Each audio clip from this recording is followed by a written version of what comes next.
Hai, ketemu lagi. Kita sambung lagi ya tentang bahasan tentang doa Bapa kami. Ya, kita sampai mana kemarin ya? Sampai ayatnya ke kan doa Bapa kami itu di Matius 6 ayatnya 9 sampai 13. Kemarin kita udah bahas 9, 10 ya. Ini kita akan bahas bila pada kami pada hari ini makanan kami yang secukupnya.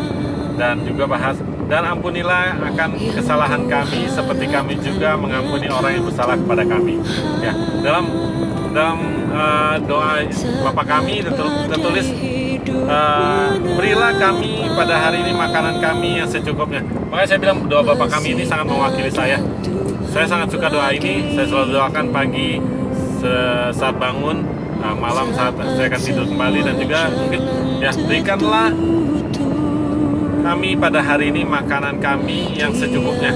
Kenapa seperti itu? Ya, saya mengacu lagi untuk firman itu, kembali ke ayat ke firman Tuhan ke Ibrani 13 ayat ke-5 berkata begini, janganlah kamu menjadi hamba uang dan cukupkanlah dirimu dengan apa yang ada padamu, karena Allah telah berfirman, aku sekali-kali tidak akan membiarkan engkau dan aku sekali-sekali tidak akan meninggalkan engkau. Ya, saya mengacu ke ayat itu juga, firman itu juga. Ya, kalau saya cukup, bagi saya cukup itu udah lebih dari cukup. Kalau cukup dari Tuhan itu lebih daripada cukup buat manusia, buat saya terutama. Yang penting keluarga saya cukup makan, keluarga saya pendidikannya tercukupi, pembayarannya setiap bulan, walaupun saya harus kejar-kejaran dengan hal-hal lain.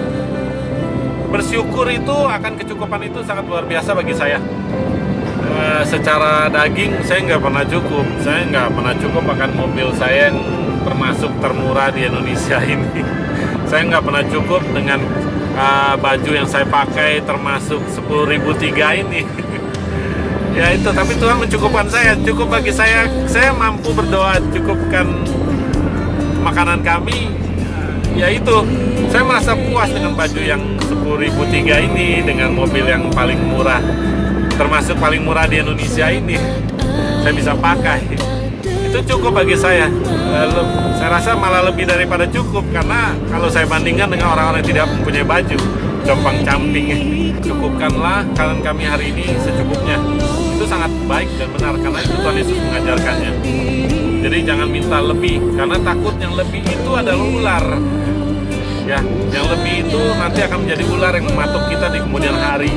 Ya, saya nggak tahu, saya juga bukan anti kekayaan, bukan anti berkat.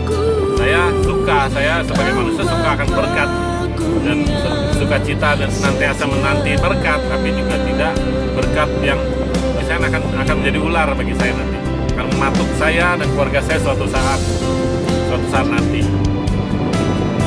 Dan ampunilah kami akan kesalahan kami seperti kami juga mengampuni orang yang bersalah kepada kami. Oke, lari lagi ke firman yang lain di Markus 11 ayat 25. Di sana dia berkata, dan jika kamu berdiri untuk berdoa, ampunilah dahulu sekiranya ada barang sesuatu dalam hatimu terhadap seorang, supaya juga Bapamu yang di surga mengampuni kesalahan-kesalahanmu. Benar nggak? Kalau kamu berdoa seperti ini, tapi kamu dalam hati lagi kesel sama orang, lagi benci sama seseorang, terus ingat, saya lagi dendam sama seseorang ini, kesal banget, terus kalian berdoa seperti ini, kalian bohong dong sama Tuhan, benar nggak? Baikkah kalau berdoa sambil berbohong? Saya nggak tahu. Kalau saya nggak mau seperti itu. Dan untungnya puji Tuhan saya diberi hati yang bukan orang dendam, bukan orang yang suka kesal sama orang, benci orang. Ya puji Tuhan banget. Itu aja, saya marah, udah, saya tidak pernah dendam orang lain. Mau orang itu jahatin saya seperti apa, mau melakukan hal apa seperti apa terhadap saya mungkin akan marah, tapi sesaat saya selalu lari lagi ke firman Tuhan. Bolehlah kamu marah, tapi jangan sampai matahari terbenam. Wah, luar biasa itu. Keren. Kalau kamu terapkan dalam hidup kamu, keren. Setiap firman Tuhan itu keren banget kalau kamu lakukan, kamu terapkan. Jadi kita berdoa Bapa kami itu dengan enteng, dengan rasa Tuhan ini benar loh, doa kami yang sesungguhnya, doa kami yang sejujur-jujurnya. Ya, kalau kalian yang punya dendam, saya nggak tahu dendam apapun itu, atau mungkin saya ada yang bilang komen nanti, Mungkin kamu belum mendapatkan sesuatu yang membuat kamu celaka atau membuat kamu sakit hati gitu. Kata siapa? Kalian kan nggak tahu ya. Setiap orang punya masalah sendiri, setiap orang punya sakit hati sendiri, punya kekesalan sendiri. Tapi bukan itu masalahnya. Masalahnya apakah setiap orang punya hati yang berlatih untuk terus mengenal firman Tuhan supaya dapat menerapkan firman Tuhan itu dalam hidup kita masing-masing. Saya terus berlatih, sama seperti Rasul Paulus berlari sampai akhir tujuannya. Walaupun tersandung-sandung, walaupun terjatuh-jatuh, saya tetap akan berusaha berlari mencapai tujuan akhir.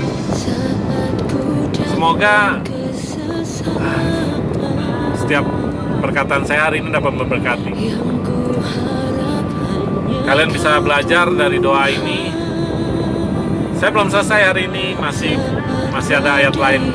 Sampai ketemu klip yang berikutnya ya. Semoga klip-klip saya yang berikutnya dapat memberkati kalian juga. Oke, terima kasih, sampai jumpa. Tuhan memberkati.